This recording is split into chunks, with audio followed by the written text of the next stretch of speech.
Welcome to the Crush Life Podcast. My name is Joel Pilka with the Positive Life Company. Hey, y'all, we're here every week hanging out with some of the most inspiring athletes, artists, and businessmen and women from around the world. And they're here to share with you their stories. Yay! Today, we're here with Amy Dix, international best-selling author, speaker, entrepreneur, and co-founder of the Positive Life Company. How you doing, Amy? Hey, Joel, It's how's going it going? great. I'm so glad to get to have this time with you, and for the folks out there, get to learn a little bit about you and, how you and I got to know each other and, and been on this mission and kind of go from there.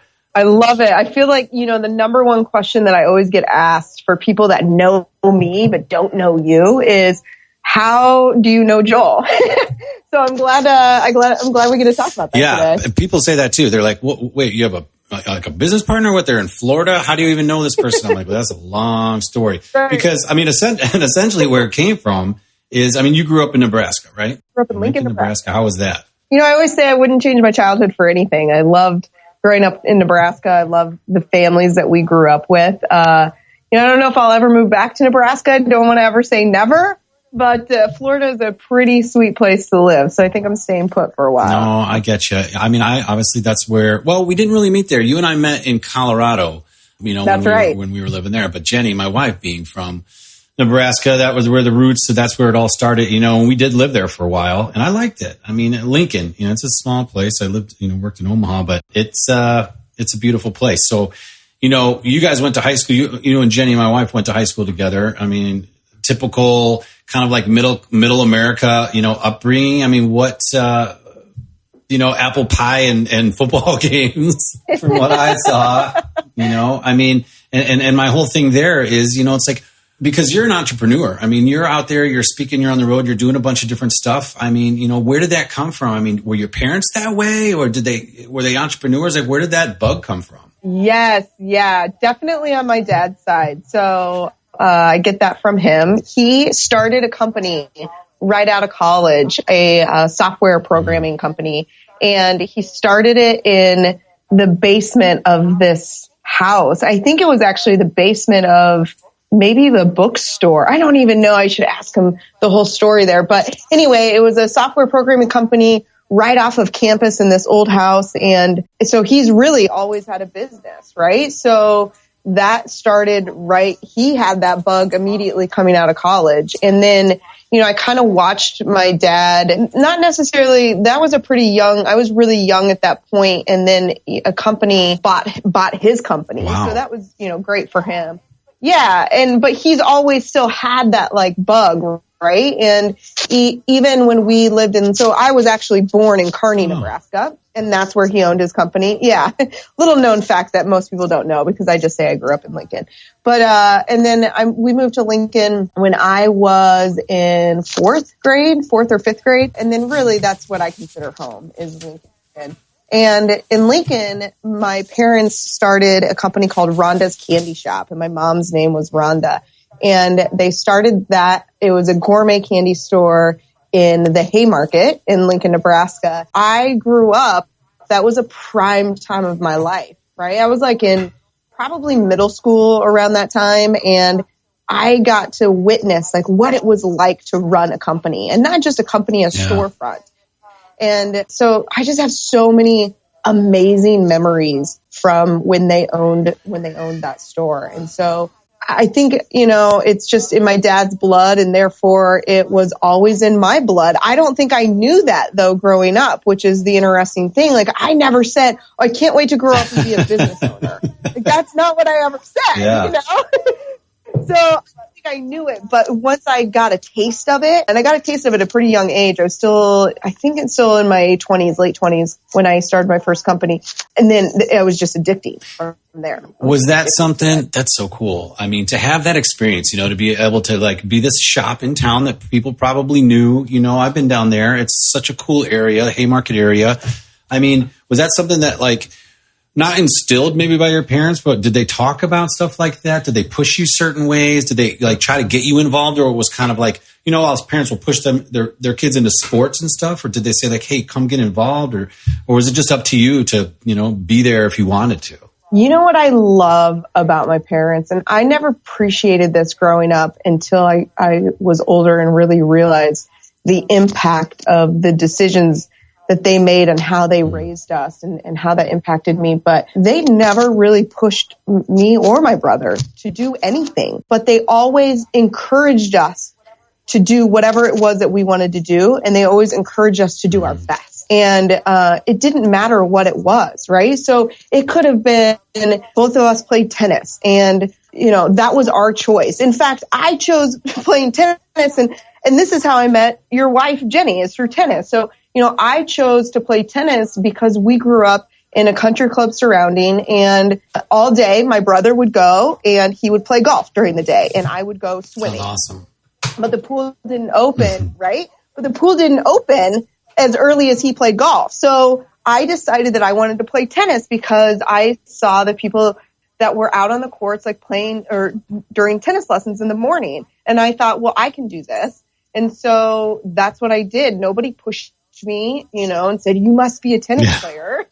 You know, nobody ever did that. My parents never did that. And so that's how I really started. And then once I started, they just encouraged me to do my best and to be my best. And that kind of grew into a lifetime of being just a loyal tennis player and being in the tennis world. And that's how I met Jenny. We played tennis together in high school. And therefore, that is how I know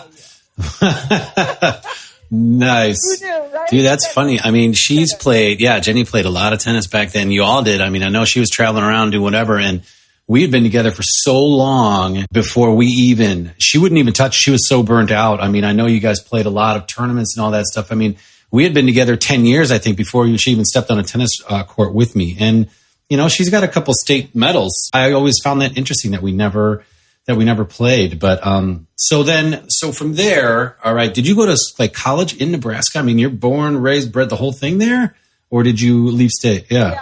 No, I stayed in Nebraska, and I never wanted to. I wanted to go to Notre Dame or go to somewhere, like, get me out of here. That's what I felt. Not because I hated it. I just wanted to break out of this shell. And for the most part, most of my friends were staying in Nebraska and going to University of Nebraska, Lincoln.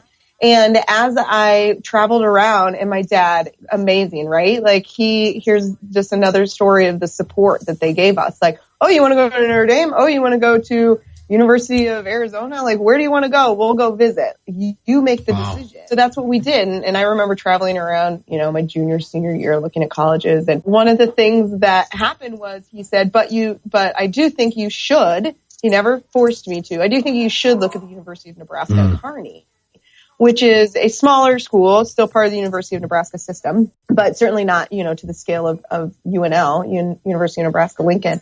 And that's where my dad's legacy was. So he went to University of Nebraska, Kearney, and both of his siblings went to University of Nebraska, Kearney. So, right? So I was like, oh, okay. And I was born in Kearney, and I had family in Kearney. I was like, fine, I'll look at it, you know, begrudgingly.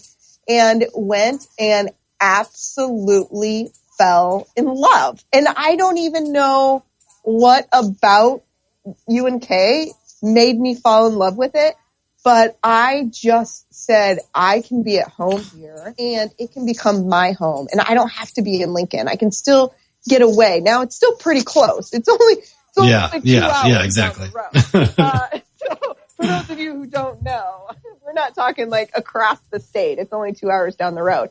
But it was I still felt like I was doing my own thing, and I still felt like I was getting away. And I don't think I could have made a better decision. I fell in love, and I became so involved with university, and it holds such a special place in my heart, and has been, you know, just it's where a lot of my greatest memories. Wow. I mean, I've been there. It's not how many people in Kearney? I mean, how many people at the school? It's a small town, right? Yeah, it's a smaller town. Ooh, I'm probably going to get this wrong here. When I used to give tours, of the university as a diplomat. When I used to give tours, I know you think of anything that maybe somebody might be able to do on campus. I probably did it. I was like, oh, just sign me up. Oh yeah, I'll do that. Oh, can I do that?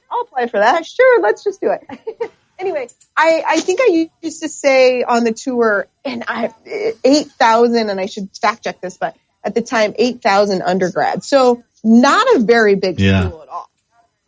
Not a very big school at all. But it really allowed me to be a big fish in a small pond, if you will.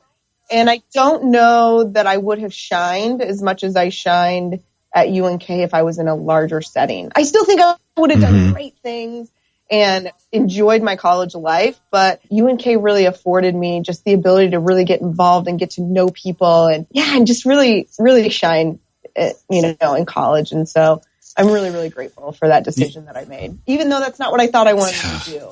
That's interesting. Through the encouragement. No, that's it. Yeah. Through the encouragement of my parents. That's what I chose. Well, that's tough. I mean, a couple things. I went to a school that was about 12. And to relate to that, I mean, I went to a school that was about 10, 12,000. And like thinking about it now, it was just big enough where you actually could know a lot of people on campus. And when you went around campus, you recognized and you became part of like this little community. And you could almost make an impact somehow because enough people, if you're on a campus, 40, 50,000 people, I bet it's a lot different. Again, I didn't go to a college that big. After the fact, I always wanted to. I always thought back, oh man, like an Ivy League school, not that I had the grades for that, but one of these big schools out on the coast with those huge programs and the athletics and all that stuff. But looking back, like the nurturing type setting of like a smaller community where you said you could be like a big fish in a smaller pond is really interesting. I think there's a really cool dynamic to that. And on the flip side, you say how your parents kind of encourage you. I think about that with, our son. Granted, he's only 2, but I sometimes kind of want to push him to maybe Notre Dame or a bigger school because I didn't do that. But I think there's a lot of value in a smaller school, being able to, again, make like an impact with a smaller class and having more people know you or whatever your mission is, whatever your goal is. Wow, that's pretty good insight on that. I never really thought about that. So you're making me feel better about my college experience. Well, I mean, I don't know. The word that you said that is so key is impact, right? Like to be able to make an impact and not that could have been done in a larger setting, but just the fact that it was done in the setting that was perfect for me at the time in my life. And, I love, maybe that will, make you think differently and when Payne, your son, gets a little older and how you want to handle that. I don't know, but. No, that's true. The impact. Yeah. We'll see. The impact thing is key though. You're right, especially because those are still formative years. I mean, think about like how much I learned about myself when I went away to school and I just wanted to leave home. And home was great, but I was like itching to like be on my own. Right. And so, And so when I went, maybe being in that environment and being a little bit more comfortable where it's like you feel, I'm not sheltered, but protected a little bit to experiment a little bit more, business wise or get out there. I think there's a lot to that. I appreciate that you kind of enlightened me because my college experience was great. I met a lot of great friends. I could have done more like business wise probably, but I had my head in the clouds. I was playing music and doing all this other stuff. It was a great time. So well, that's important too though. Like I remember my dad's advice when I left for college was this. He said, this is going to be the best time of your life and you are going to learn who your true friends are. Those were his 2 words of advice. And wow, as I look back, how true was that? It was one of the best times of my life. And I did meet some of my greatest friends. And in the process, when you separate yourself from those high school friends or those friends that you've grown up with your, whole childhood, you do quickly learn who your lifetime friends are going to be, because a lot of them you end up separating from. You just lose touch or whatever. It's not good or bad. It's just what happens. And so you do, you remember who those years later, you still have those high school friends or those college friends, but they're the ones that remain your lifetime friends because we've all made an effort to do that. That's really interesting. So the school, I went to Eastern Illinois, which is about two and a half hours from where I grew up, just suburb, I grew up suburbs of Chicago. To relate to the whole high school thing is a lot of my really close high school buddies. I mean, 6, 7, actually probably more like 10 of us. We all went to the same school and we all rushed the same fraternity. And so me and my guys, like, we're super tight and we never had that break. I mean, then we became fraternity brothers and we spent 4 years in college together. I mean, those bonds are super strong, which was beautiful. And like, I used to think back, like, man, I wish I would have went away and met different people. But now that I don't live back in Chicago and everything, and I'm out of state, like, you know, you went to Florida, I'm happy that I had that extra time with them because it really made those bonds strong. And then there's the whole group of people that you met in college that are like a whole different level of friend, right? Like some of those people, I think when you meet when you're 18, 19, 20, 21, you know, you didn't grow up with them and you gravitate to who you are now are some of the best relationships, you know? God, I love those. Those are great. Yes, I love that. And it's so true. And I think of, you know, later on in life when my mom got sick, just the people, like you will always remember those friends that were there for you and reached out to you. And as I think about like those lifetime friends and those that were closest to me during a really trying time of my life, they were either from high school or from college. And for the most part, like those were my closest bonds during that time. And I can't imagine going through what I went through without them by my side. Man, I can totally relate. There's a couple of things I want to talk about. So it's like a few of the times in your life that have changed you, right? And so first I want to ask you about coming out of school, like essentially quickly, what type of degree you got and why? And then like coming out of school, what jobs you had that led you to where you're at now and how that affected your life. And then also we'll go into, you know, I'd love to obviously hear about your mom and then how that changed your life and like on your mission in life and in business, you know, because these are pivotal points. Like you come out of school, you have this idea of what you think you want to do and then what you did and then how that changed and then also how it changed after the time with your mom. So, you know, coming in school, I know you have this crazy degree. It's crazy to me because it seems very technical and I'm, you know, more abstract, but this is like, it was like, what was it? Organizational, what was it? Industrial distribution. Who even thinks of this? I mean, you're 19 years old. What are you doing? Right?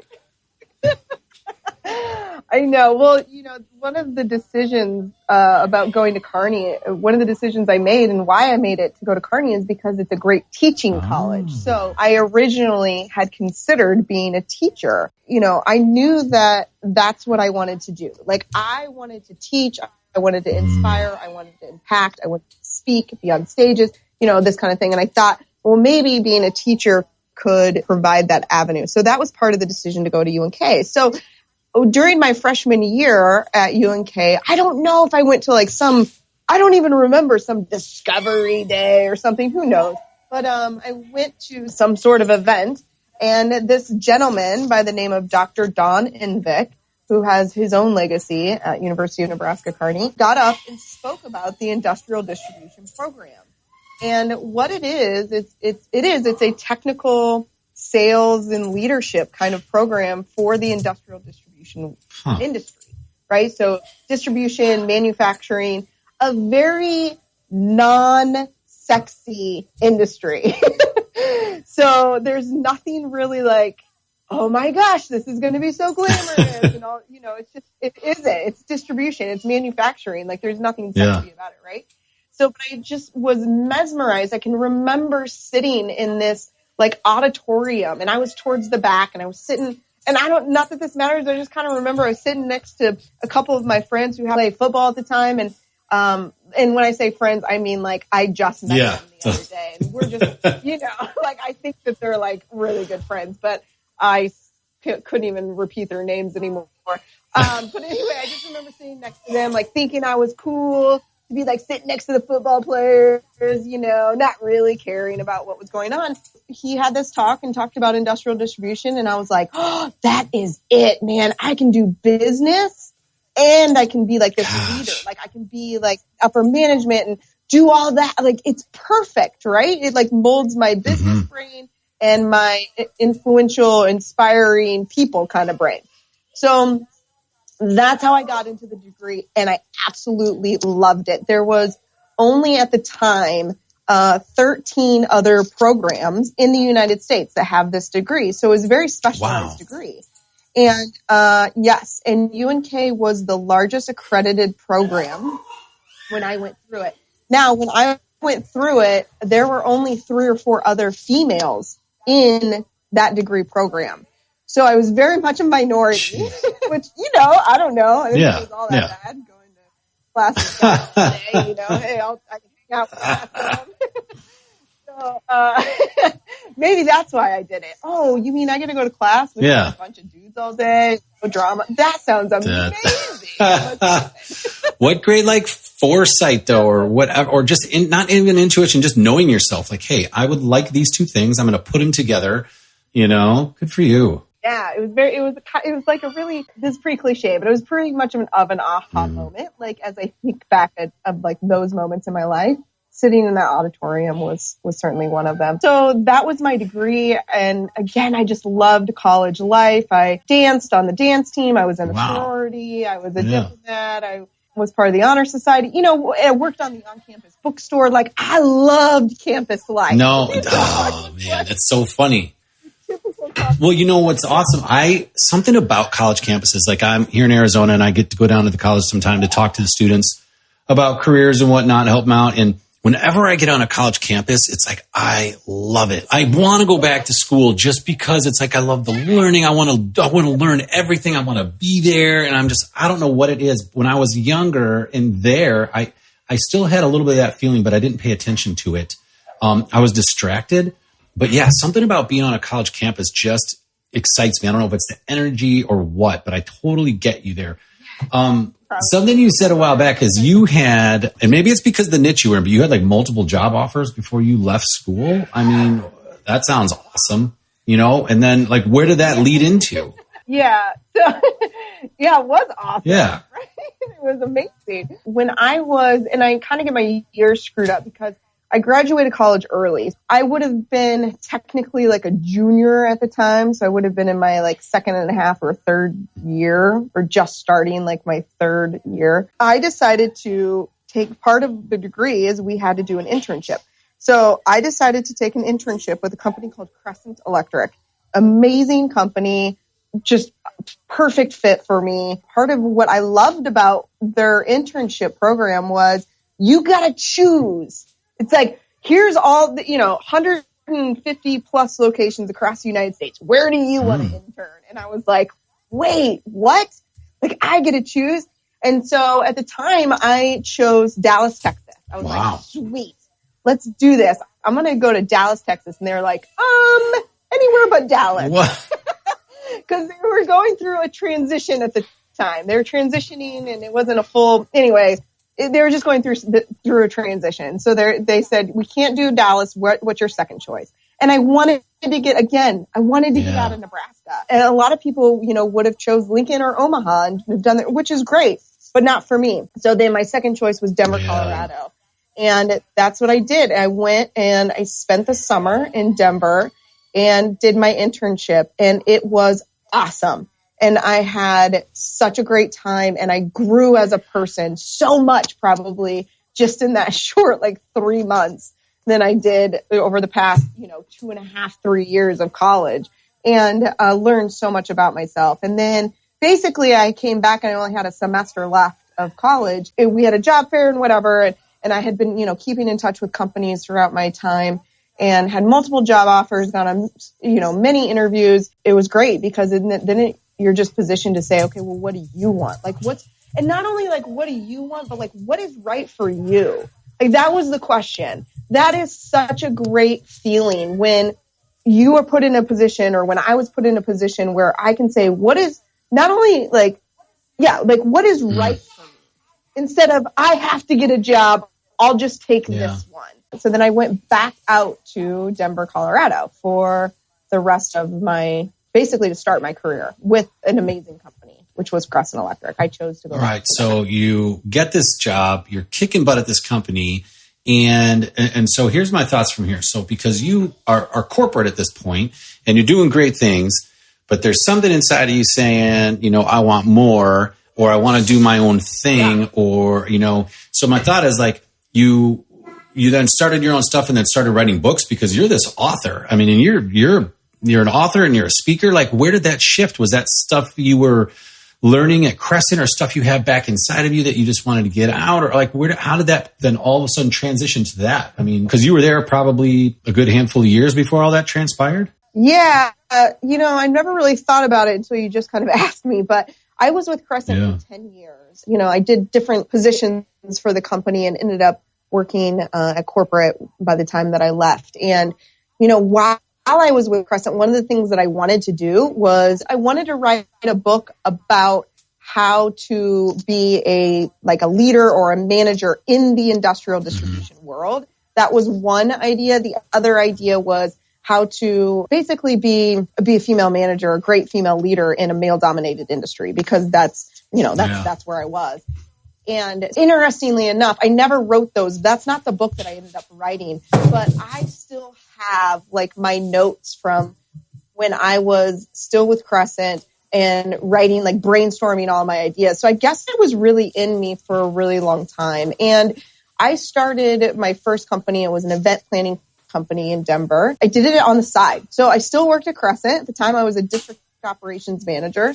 And I also was running a company, an event planning company. So, right. I can remember on my lunch breaks, leaving the branch, driving to this park, it's kind of on the edge of downtown Denver, driving to this park, parking my car, and crawling as an SUV, crawling in the back of my Mazda Tribute, no kidding. And I had a pillow and a blanket just for comfort. And so then I would lean up, I would get in the back, I would lean up against the pillow. I would position the blanket either if I was cold or just to sit on so I'm not sitting on something hard. And I would work, and I would take my laptop in the back of my car and turn on my hotspot on my phone, and I would work during lunch breaks. And that's what I did. And that's how I started that company. I literally started it in the back of my car. That's beautiful. It's so, hustle, type of cliche. I did it in a 1-room bedroom apartment with no money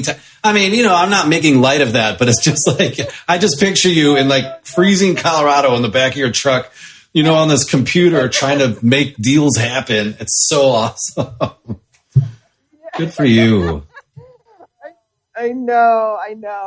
It was hustle. At the time I didn't even, that was before Gary Vee and all that stuff. Oh, you gotta hustle. I don't know. I didn't really think of it that way. I just knew that I wanted this company and I wanted to do it. And I tried to quit Crescent 3 different times, all for entrepreneurial adventures. And the first 2 times they wouldn't let me. And they, did some great stuff for me to stay, which was great. And I love them for everything that they've always done for me. And then, but the third time, I think they were just kind of all right. Yeah. You want to do it? Go. You know what? Here's something. I got a question for you at that time. And I know it was a while back, but I think a lot of people maybe listening to this struggle with this. And I did and do from time to time, but being at a full-time job when you have this passion project in the back seat of your car that you're working on, but trying to stay focused during the day and put 100% effort into your day job. Were you good at separating that, or did they creep into there? That's tough. It's how do you give 100% to both avenues? It's draining. It's taxing. Yeah. Wow. It is taxing. It is draining. And I think, you do have to make an effort. You have to make a conscious effort, not just I'm just going to do this and I'll separate it. Because when I first started it, I was complete separation. Never is it going to ever affect my job at Crescent. And I don't think it ever did affect it in a negative way. But I'm not saying that I didn't look at my phone, during the day and looked at emails that were coming in about people who needed, this or that or whatever. Now, I didn't ever take the time on company time to respond to those emails or make any phone calls. I loved working for Crescent. I loved my job. I loved I loved my boss in Denver. And I loved the company. And so for me, it's I always wanted to make both of them work.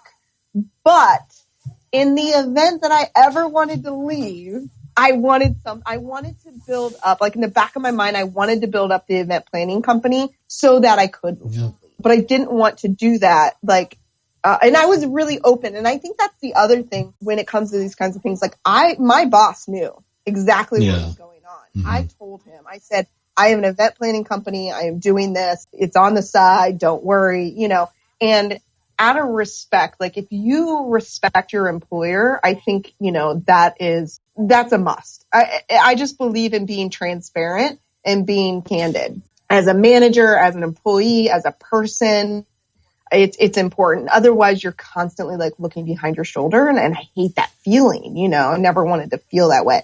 So for me, that, I was lucky, like I was able to be candid and transparent, but I understand some people have to hustle or want to hustle having a full-time and a side gig. And it does kind of muddy the waters. I mean, it's hard for it not to. Yeah, it's difficult, and especially when your head is in the clouds sometimes, but you got all this other work to do. So you come out of there, you're hustling your buns off, and, you still have these ideas for books. This international bestseller thing, in my mind, like, so what was the first book? Like, what then finally came out of you and said, this is the first book? Because with all these book ideas, that I'm sure you've had, especially with, you're going through your career, you're learning, you're meeting people, you're networking, and you're having these great ideas.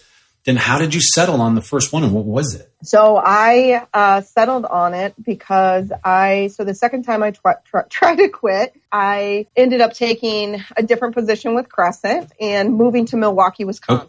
Oh. So because of the position, I had to move. At that time, then I sold my event planning company.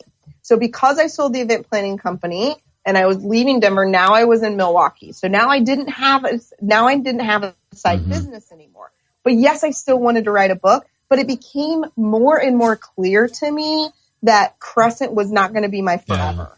And loved them. And I can't say enough great things about them because I did absolutely love working for them. And I could have, in the beginning, I saw them as my forever. But as I kind of climbed the corporate ladder, I realized that I had other things going on in my brain that I needed to tap into, like creativity and just that other, like the left side of my brain that wasn't happening, at Crescent. Everything Crescent was the right side of my brain.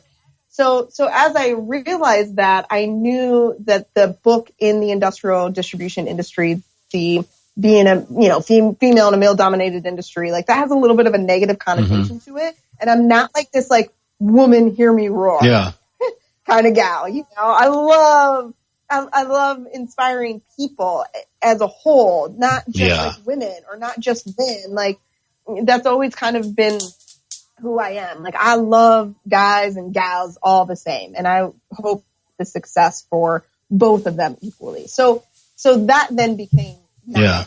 And then I knew that this whole like management leadership thing probably wasn't going to be like who I am. Like it wasn't going to be my identity. And so from the event planning company, we started a marketing company and originally just selling promotional products. And from the promotional products, then it really led into like this full-fledged marketing and starting a business and how do you do that and branding.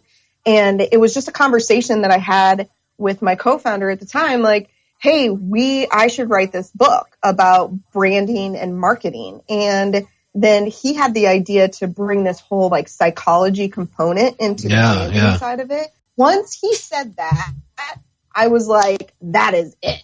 Like, that's it. I'm writing this book. And so it could help position my company, High Rise Promotions. And it also kind of brought the whole like left side of my brain, the creativity, and the right side, because it was still like, how do you start a business and how do you build a brand?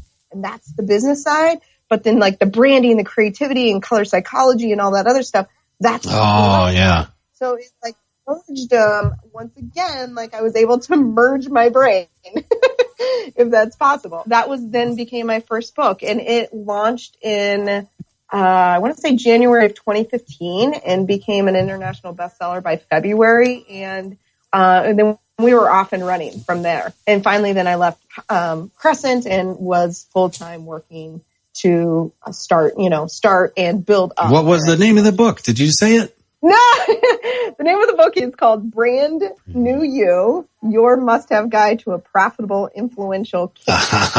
Yes. That's a common theme. So it's not back in college. You have a couple things that you liked, you mash them together, boom, come out of there, get this cool job. You start finding out even what you're good at, what you're better at. You were kicking butt at Crescent, and then, wow, you sold that company off. I mean, how old were you when you did that? That's pretty cool. I mean, you were just 5 years out of Crescent, 6, 7 years out of Crescent when you, that's so cool. So you do that, you write this book, and then, like, what was the tipping point to leave Crescent finally?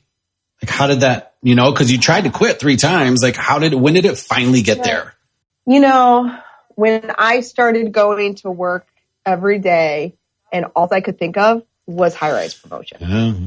And that's the whole maybe conversation that we were having earlier about like muddying the waters. Like, I was always able to separate that with the event planning company, but it got to a point where not that I couldn't separate the work, the actual, work that I was doing, but where I couldn't separate my thoughts.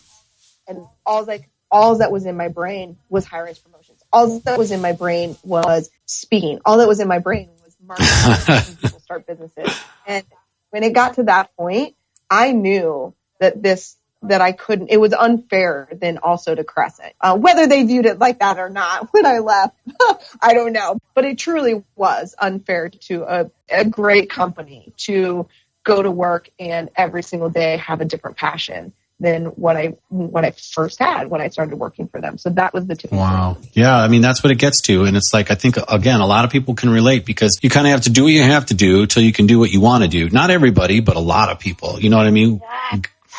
Well, you got to try to pay for these dreams somehow if you don't already have the cash from selling a business or having an amazing book or whatever it is, Yeah, you just gave me an idea. Like, because I think that this is another really sticking point for people is people are afraid financially. People are afraid. Yeah.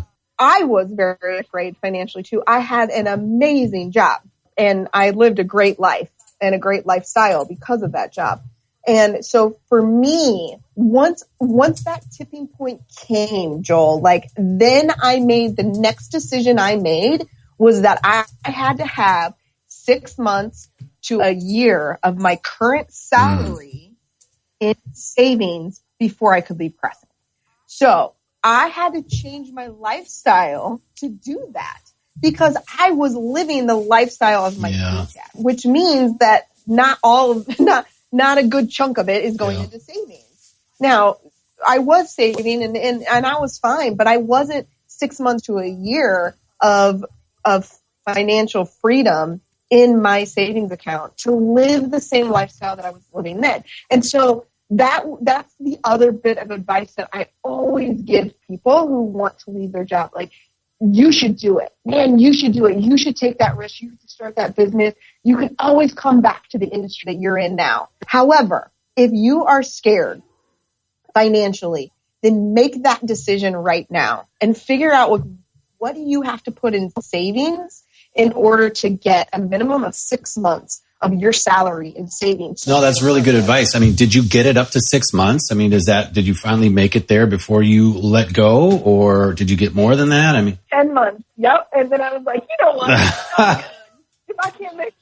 rock and roll in 10 months. Wow. Good for you. And so you're just like, at that point, you're like, okay, now I've cut the cord. I got to jump head first. And it's like waste no time because you don't know how much time it takes before it pops and all this stuff. That's amazing. So, okay, so you go from there, you got this book, you're out on your own, and, what type of opportunities then? Because here's the thing, I think a lot of people they want to write a book or they have an idea, they think to share, they have these, we all have these great ideas, and we say, I'm going to write a book, I'm going to be blah, blah, blah, I'm going to be famous, I'm going to do this, I'm going to do that. I mean, what type of opportunities came from that book? Was it what you expected or what you thought, or did like something else manifest? Like, how did that go? So the joke of being an author is that nobody will read your book. That's like the joke among authors, right? Nobody really will read your book. And it's a true story. Unless I'm a best-selling author, like nobody's going to read your book. So the first person, of course, to read my book was my mother, and I felt so bad for her because she was reading my book, and I was like, "Mom, you don't have to. Like, it's totally not up her alley, right?" Like we talked about. Oh, Mom. She's like, "Well, it was a little confusing, but I'm really good at it, I was like, oh, love you, but truly, Mom, you can just tell me you read it. You really don't have to. Besides my mom, nobody's read my book.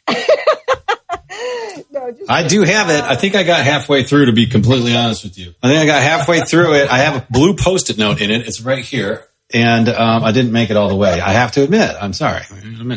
Hey, no hard feelings. My co-founders never even read the book. And I think the book was actually dedicated. Oh, God bless. Nice. Right. So if he's not going to read it, I really don't expect. Well, I'll tell you what, it's not a detriment to the book. It's me. I'm looking at my shelf right now. I have, there's probably 17 books up here right now that I'm probably currently reading all at the same time, which is a personality trait that I'm working on. Instead of just finishing one and moving on, I'd probably save a little bit of time. No, I read 6 at once. And it's like whatever flavor I'm feeling that day. So I'll finish that at some point. That's my thing. Really smart person told me one time that you should just touche. And I'm pretty sure that smart person was touche. I love it. All right, so you got this book. You're a millionaire, best-selling author.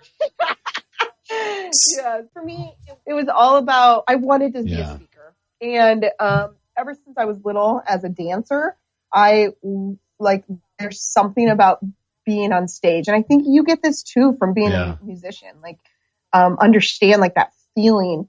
And I always thought when I was a little girl and I was dancing, I always thought that stage was going to come in the form of me on it dancing.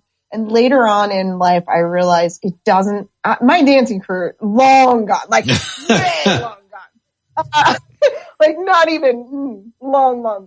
It was probably gone before I ever quit it. So now and then I kind of realized that stage doesn't have to be me dancing. That stage is just mine, right? I just want to be on that stage. I just want to inspire and help people. And so it came in a different form. And so for me, from the beginning, that book was meant to position me so that I could speak on stages and that I could be in front of people and help people. And so that's how the book has been positioned.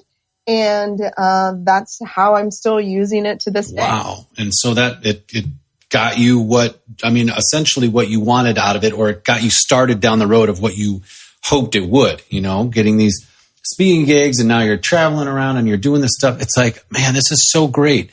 You're seeing some actions, you're putting into work, and maybe it plays out the way you like. Maybe not all the way fully, but it's getting you down that road. And that's the lesson there. It's like, push it out there and take some risks, calculate a risk, because it looks like, you try to do the saving thing, and you did. You saved for 10 months before you left. That's an important lesson. I think too many people jump early, but some people have to. Maybe they're in a job that they can't stand, or they got to get out of there. They don't have the time, and it's just time to go. But if you have the luxury or, the means to make it happen, or you just say, hey, it's just me. I'm not hurting anybody but myself. I can always go back to work. So you push that out there. Now you start speaking. That is so great. So at your point there, then your mission is what? I want to be a full-time speaker. You're going into speaker and keep writing, and that's what you're thinking where you're heading. I think that's a means right there. I don't think that's a mission. I think, my mission is the same. I think that it's been for a really long time, which is to inspire people and make an impact in people. And if I can do those two things, no matter what avenue I take in life, then for me, I feel fulfilled. I feel like I am doing what I am meant to do. Oh, I love that. I'm just making a note here. That's really solid. And that's, I think leads perfectly into, where we should go from here is talk about how you're doing that now. I know the stuff that, went on with your mom in the last couple of years has made a huge impact of your life. Do you want to tell for those maybe that don't know a little bit about what happened? Yeah, of course. So in April of 2016, my mom was diagnosed with glioblastoma. And for people who don't know what glioblastoma is, it is terminal brain cancer. How I explain it when I'm speaking on stage is I say it's basically, your death sentence. You've always wanted to know how you're going to die. Well, she knew. Once you get diagnosed with glioblastoma, it is likely how you're going to die. And with glioblastoma, there is 100% chance that the cancer will come back. So even if you undergo treatments and surgery, it's going to come back. I remember that day, and I was working from home that day, and I was on a client call, and my dad called. And I looked at my phone. You know, I'm on the phone. I looked at my phone, and it says Larry Dix. And I was like, this is really weird, because in the Dix family, especially between myself and my dad, like Monday through Friday, 8 to 5 is reserved for business. Really? This is great. I love it. Yeah. So it's like, there's no personal chit chat. We're not doing it. Oh my God. Yeah. So that's always been a really clear understanding, at least between myself and my dad. And really with the whole family. But, you know, I think we probably adhere to that rule more so than my mom or my brother ever would if given the opportunity. So I knew instantly, like, well, this is weird. Here's the thing, though. Larry, my dad, is a lobbyist. So one of the things that happened, and I don't know why this happens, and it's kind of become like a joke, but every time he's in session, every year the legislature is in session, he butt dials me. And like every time I answer, it's always like all this like chitter chatter. Like I can just hear like all this background noise of all like the lobbyists just standing around, you know, talking to each other. Or sometimes I can hear like his conversations with one of the senators or something. I'm like, what is going on here, Claire? Like, please, can you get your phone under control when the legislature is in session? So anyway, and it happened to be in session, and I thought, oh my gosh, here we go again. Like he just butt dialed me.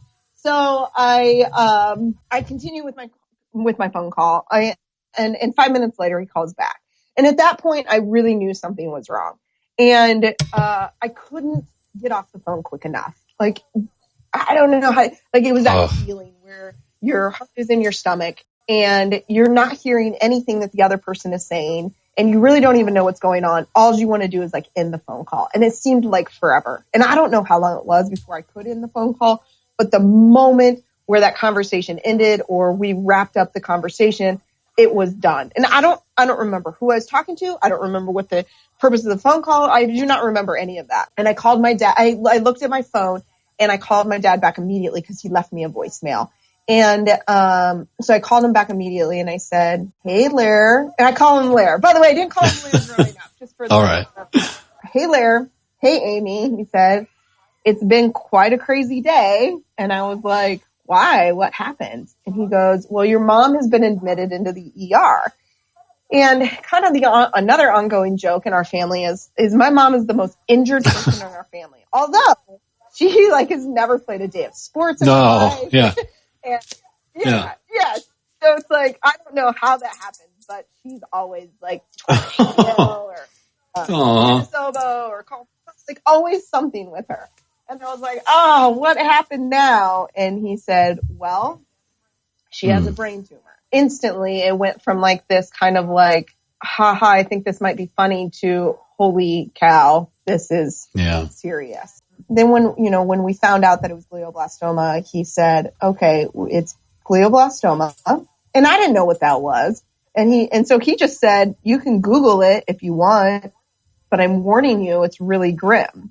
And I just remember being on the phone with him. I had this huge lump in my throat and I just said, okay. And I hung up the phone and with the laptop in my lap, I Googled what is glioblastoma. And you don't have to Google it for very long to really get the overview picture of what is about to transform or unfold, I should say. And so with that, I knew what my next move was. And my next move was to buy a one-way ticket home. And that's what I did. And so I packed my bags. And at the time, I didn't know if I was packing my bags for my mom's funeral, like if she was even going to make it, or if I was just, packing to go home for a while just to be with her.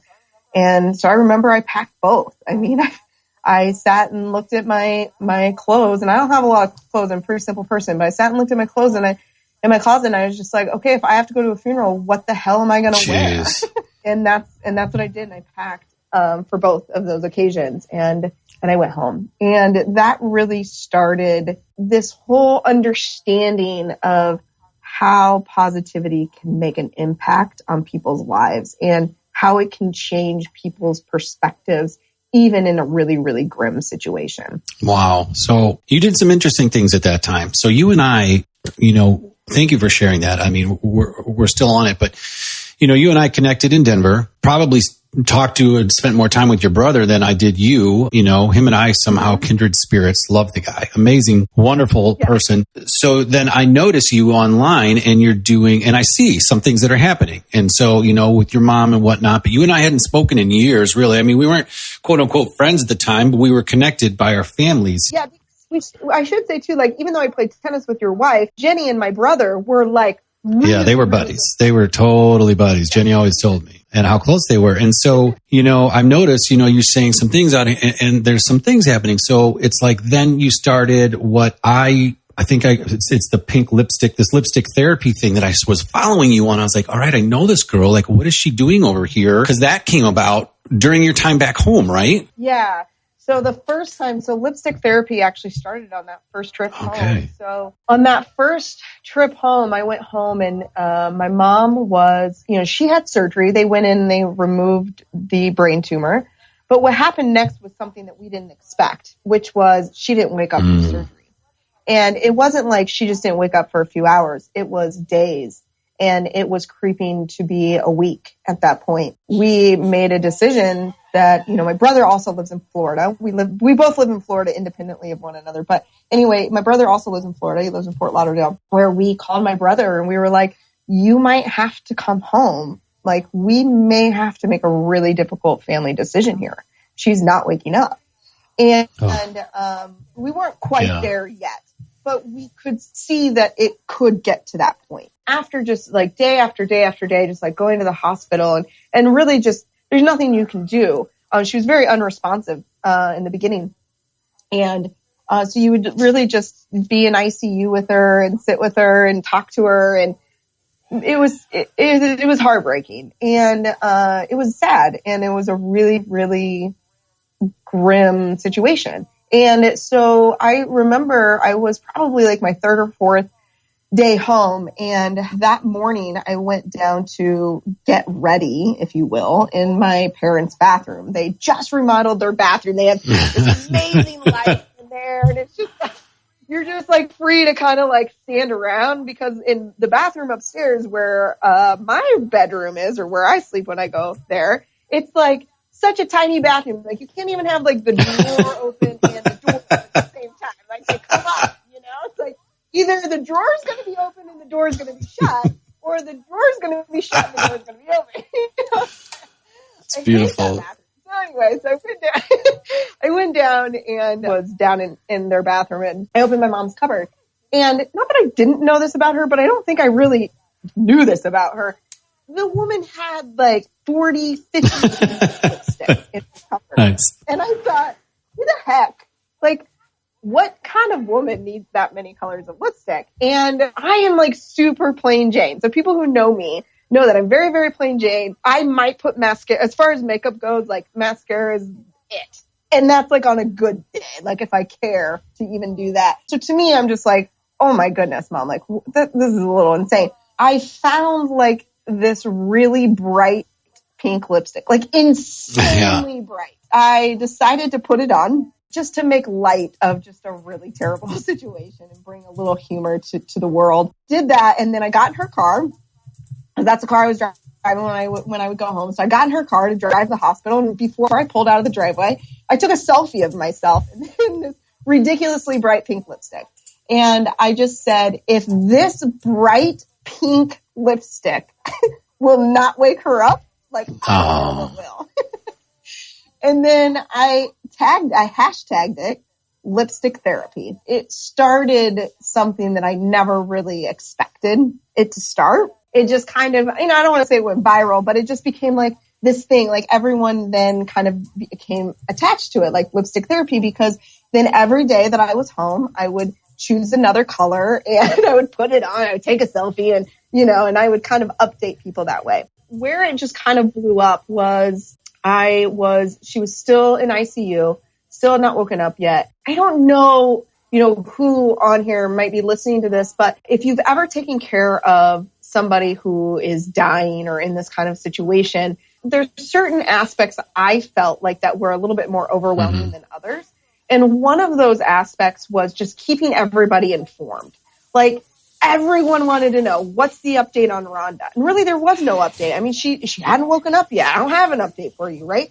But people are texting me, Facebook message me, all these things, which I appreciate. I don't want that to get taken the wrong way. But it was just like, how do I keep all these people updated? Her family, my dad's family, my friends, Jason's friends. Like, how do I keep everyone updated without having to answer a million text messages a day? Because really, I just wanted to stand by her. I just wanted to hold her hand. I didn't want to be texting all the time. And so I'll always remember this. One of the nurses came in, and here's another crazy story. It was Joanna. Her name's Joanna. And she also went to high school with us and now was part of like this oncology team. And crazy enough, I think she was a grade below me, but it's just weird how later on in life, like worlds collide, right? Now she's like one of my mom's, nurses or whatever on her case or whatever. She came in and she was like, "Are you okay?" And I just had lost it. I was like, "No." And I couldn't even like speak at that point. Like I was just so choked up. And she's like, "Let's go to the waiting room." So we went to the waiting room and she kind of, never forget this. We were like sitting like knee to knee, face to face. Right. And here I am like sitting with this old classmate and we weren't like super good friends in high school, but we knew each other and she's consoling me. And I was just like, and she's like, "What's wrong?" And I'm like, "Well, besides the obvious," I try to like laugh, but I'm bawling. And she's like, "What? You seem overwhelmed." And I said, "Yeah, I am. I don't know how to keep everybody updated." And I think that's not like what she. Yeah, my Twitter feed's down. I don't know. Exactly.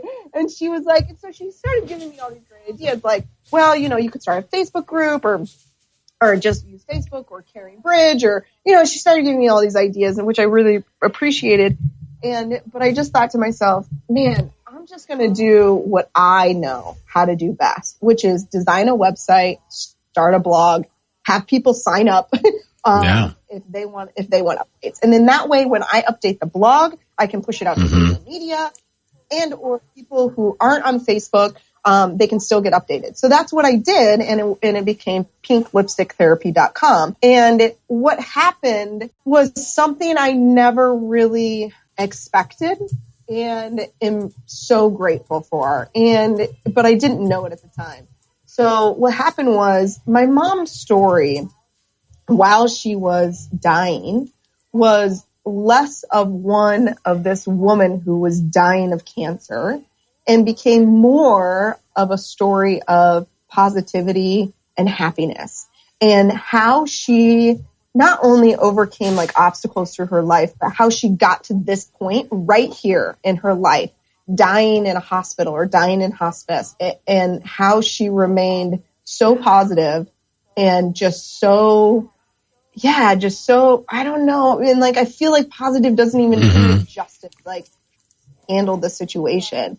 But because that became her story on Pink Lipstick Therapy, and because that became the story on all the hashtags of lipstick therapy, people started following it that we didn't even know. Thousands of people from in other countries. I joke about this when I give the keynote, but it's like the Dix family, we are not world travelers. Like we don't know anyone outside the United States. So for all these people in other countries to be following her blog and following her story was truly amazing. And it just got a lot of exposure, but it became, truly a story of positivity. Unbelievable. And person. So you're doing, Pink Lipstick Therapy. How long are you hanging out, with your mom? I mean, before she wakes up, because obviously she wakes up, right? Yeah. Yeah. So she wakes up. Yeah. So she does. I think at about a week or maybe a little over a week. My brother would come in for a few days, and that's the other thing. Like I felt so lucky that I had like this flexible job, right? Like if you want to call it a job, but like my own business, because I can't imagine having to be back in the corporate world and having to, oh my gosh, or not totally, like, and I saw that a little bit with my brother, and he did everything, and there's nothing really against working for corporate. I just felt terrible, like, because I got to go home I went home every single month. I think I looked at this the other day, and if I counted correctly, I had 24 flights in 8 months, which means I went back 12 times. So, there and back.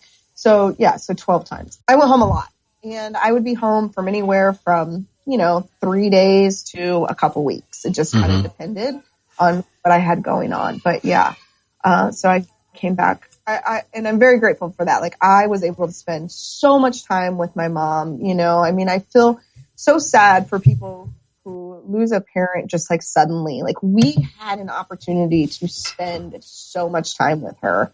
And even though she was not the same person after she had surgery, she had brain surgery.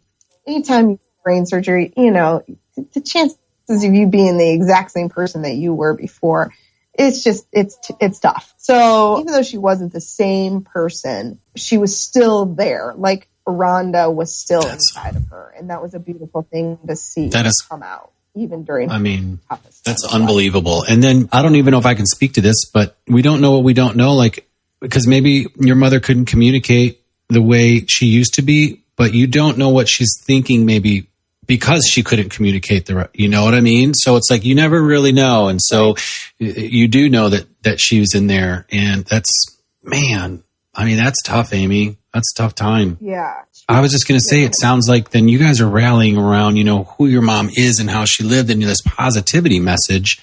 I can't believe this lipstick therapy is just amazing. You came out because she has these in her drawers. You're putting them on. You're supporting your mom. And you're like, I'm going to update people out to the world just because to keep my people informed. And I'm going to have some fun with it because I'm so sad. Like, I don't even know what to do. And I'm grasping at my mom, so I'm bringing her stuff with me, and I'm bonding with her in whatever way I can.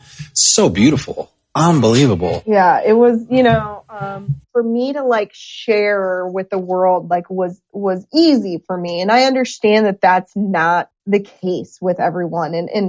And when people go through these kind of things, there's no right way or wrong way to handle these circumstances.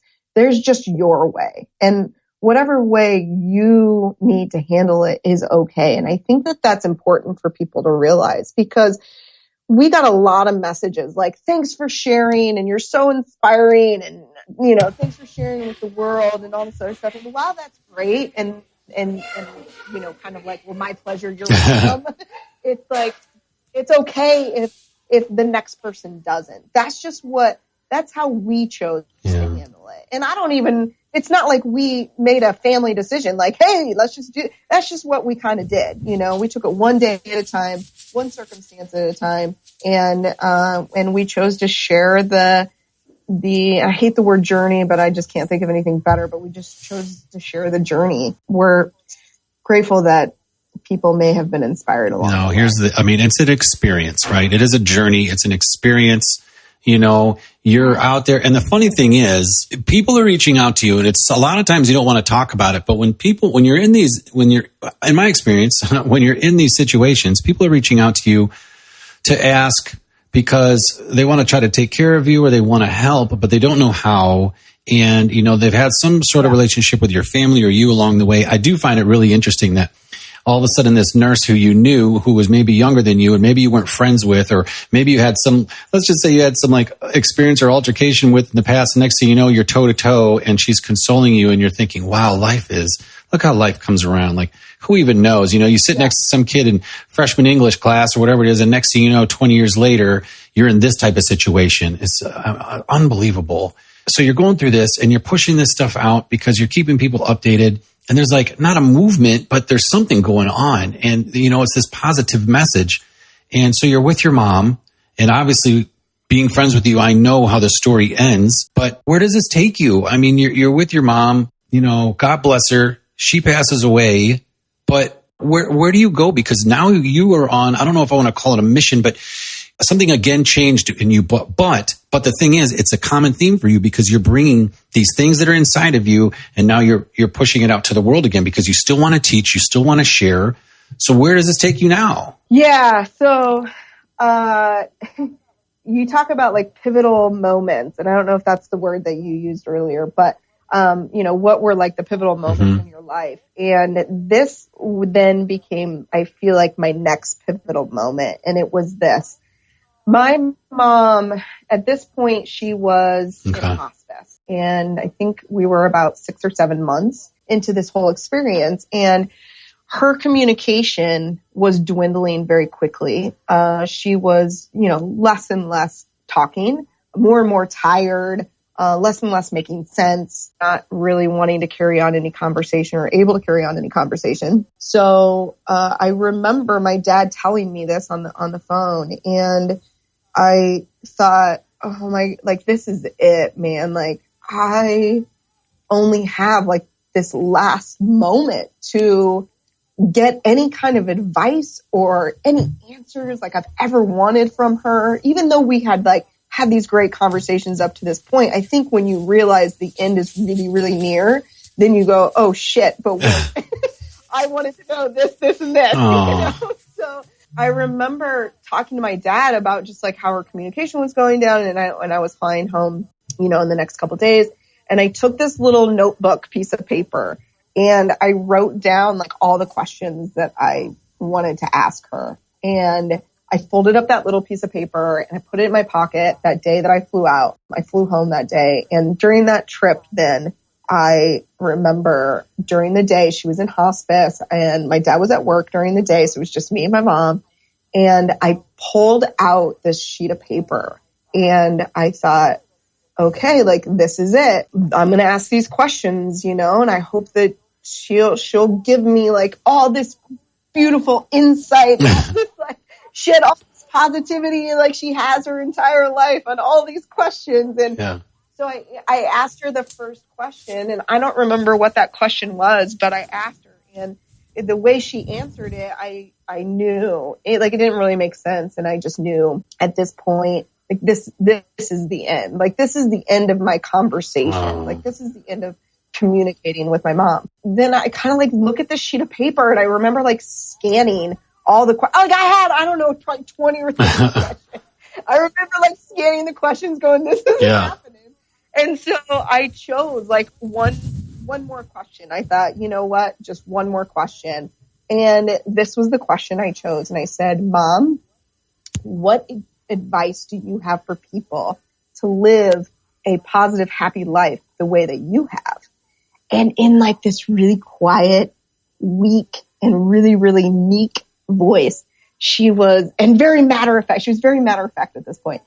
Very matter of fact, she just said, I don't know. I believe you either are or you aren't. Wow. And that was probably the last full sentence that my mom ever said to me, just to me directly. I think that that's just so powerful. Like she just thought like, and that's how she lived her life. Like she just thought like, hey, you're either like, oh no, either you are a positive person, or, you're awesome person. Oh my gosh. But I thought that was, while it wasn't like super insightful, like, oh, genius, thanks, Mom. Like you just, cured cancer or whatever. It was insightful in the fact that she, like, that was her, right? Like, so she believed that she was born like this positive person. And she believed that that's just how she was, Jeez. I think that then became the pivotal point for me in starting what we have started now, which is the Positive Life Company, because it really made me wonder, like, is that true? Are people just positive or you're not? Like, are you either just born that way or you're not? Or can we help people even if you were not born that way? Like, can people live a more positive, happy life regardless of how you're born or regardless of your circumstances? And, in my upcoming book about my mom, you'll see, like, if you I'll read half. Yeah. Yeah. You'll see, like, she was not dealt like a really easy hand in life. You know, she had her own, you know, really hard circumstances throughout life. And you're right. Like, when she passed away on December 10th, 2016, that was like the end of the pink lipstick therapy, right? Like, that was the end of lipstick therapy, because lipstick therapy was really her thing. Like, even though she didn't need it, it was her story. It almost became like her brand. Like, it was her story, but her story ended.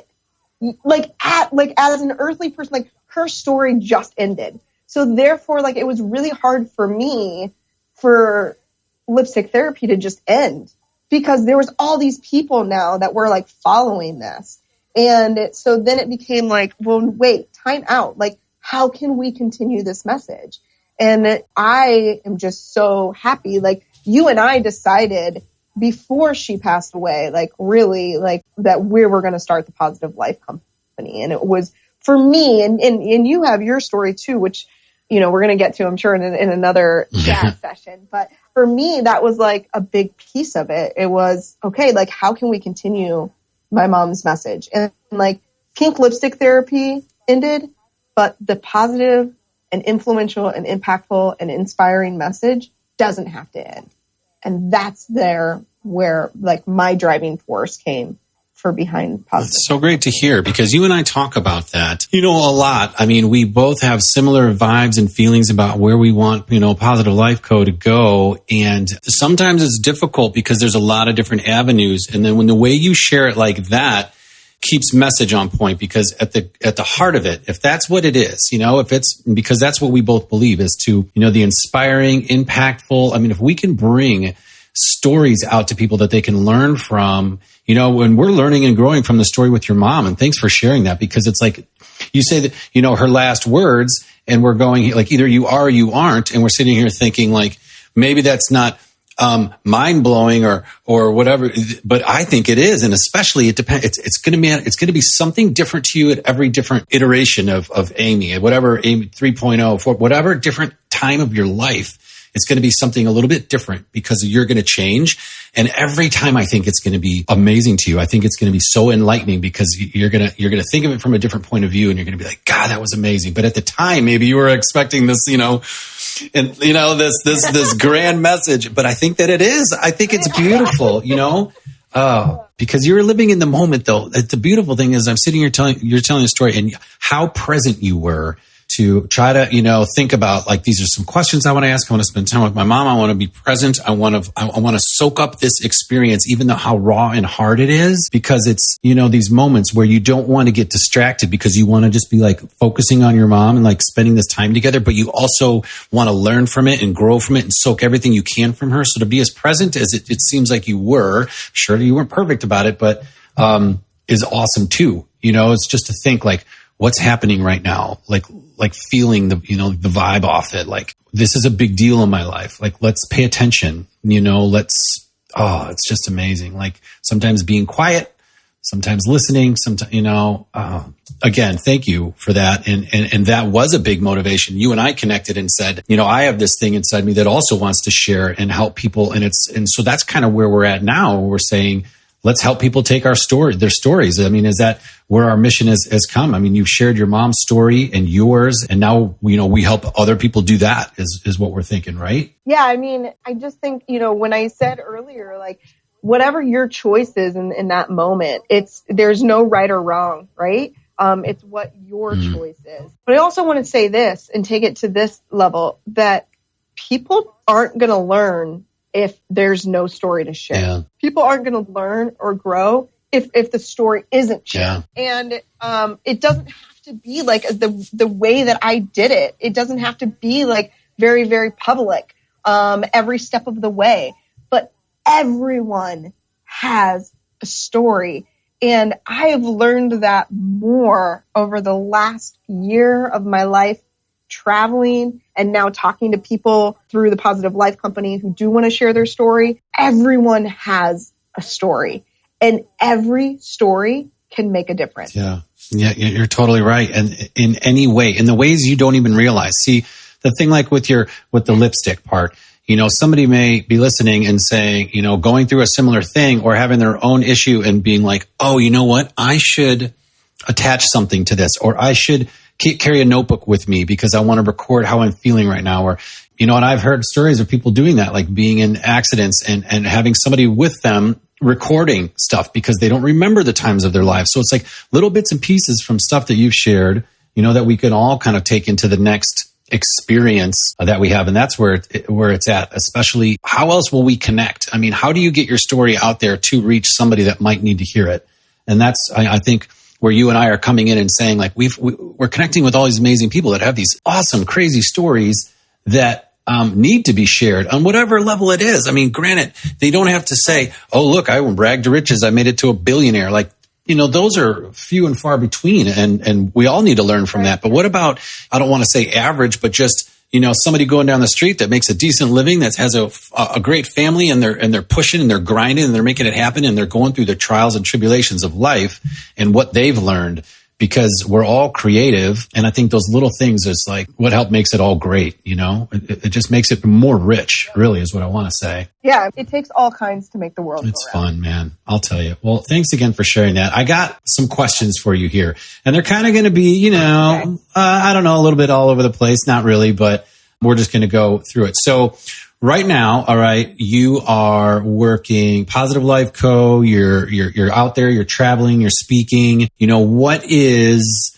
really the next big project you're working on? And I mean, we're kind of I'm guessing we're doing this together, or what do you? I mean, what's the next big deal that we can expect from Amy Dix? Yeah. So, the next thing is the book, which is 7 More Days, or at least that's the working title right now. That is the story of my mom, but not just her story. It's really on how to live. Take a look at your life and live like this insanely positive, happy life. And through that, we're going to continue to tell this story.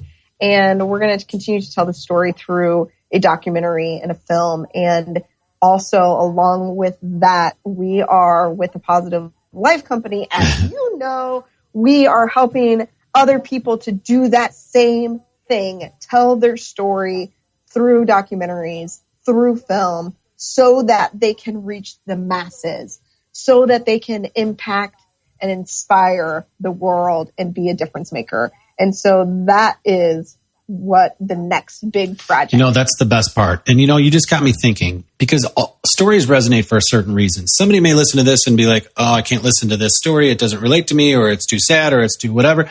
But it will resonate with somebody, whether they have had a family member with a similar glioblastoma, or maybe they're just a daughter, or maybe they're just a mom or mother, or however it comes into play. But that's the thing. You just don't even know. And everybody's story has meaning or has weight to it. So whatever you think, like, oh, well, I don't have this crazy, again, rags to riches, write a book about my life story, but you all have experiences that you've had to push through and that somebody can learn from. That's what I'm learning from the people that we talk to. And it's like the video part is key. It's like getting, a way, an affordable way for people to get their stories out, like on TV without, online without, Hollywood coming to pay you $1 million for your story, because, how can that happen for everybody? Right. So, wow. So 7 more days. When can we expect that? We're going to hold you to that. When's that coming out? So I want to share another story with you real quick. I was just talking to another author about the same thing, and who is also authoring a book and is trying to get it done before her dad passes away. So she's going through something similar. And one of the things that I said to her was, it's okay if that doesn't happen. Like, I started writing 7 More Days before my mom passed away. And I didn't know when my mom was going to die, of course. I just knew that it was, inevitable. So one of the really hard things that I put on myself was, I'm going to finish this book. This book is going to be done. Like, she's going to see this. Like, she's going to be alive, and she's going to see that this book came out. She's going to see that her legacy is going to continue. She's going to see that she has made an impact on the world and all this other stuff. And you know what? Like, that sounded great at the time, but it didn't happen that way. But that's okay. At the time I was like, it's going to be done by the end of, 2016. And now we're sitting here at the beginning of 2018, and the book is probably 95% done. Like, we expect to have this thing launched in the first quarter of this year. So we are just, as we sit and record this in January of 2018, we expect that thing to be launched and published here in the next few months. Oh, that's going to be great. That's going to be great. Awesome. So, okay, we got that coming down. We're going to be doing some documentaries. A couple quick questions here on just like, work and stuff like that. So quickly, we could call them rapid fire, but you may take a minute to think about it, but as quickly as you can. So what is your favorite place to work, to get work done? Co-working space. All right. So music on? Are you listening to music while you're working? Ooh, music for creative time. No music for like business, finance, operation, planning time. All right. How about, I stole this one from Tim Ferriss. I listened to some of his podcasts. Best purchase that you've made under $100 in the last year. Oh, see, I'm such a simple person. Like I try not to make. All right. All right, pass. How about a guilty Instagram follow? Somebody you follow. Oh, so I just started doing Instagram a lot because I was more. Okay, you could. Okay. Oh, really? Okay. Yes. That's awesome. Oh, okay. We're gonna get a little deeper here. What do you like best about yourself at this point in your life? My ability to be independent. Okay. And what are you looking to work on a bit on right now?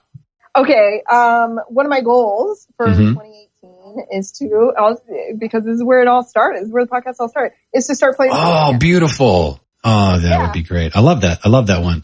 And then one word that you would like to define 2018 for you.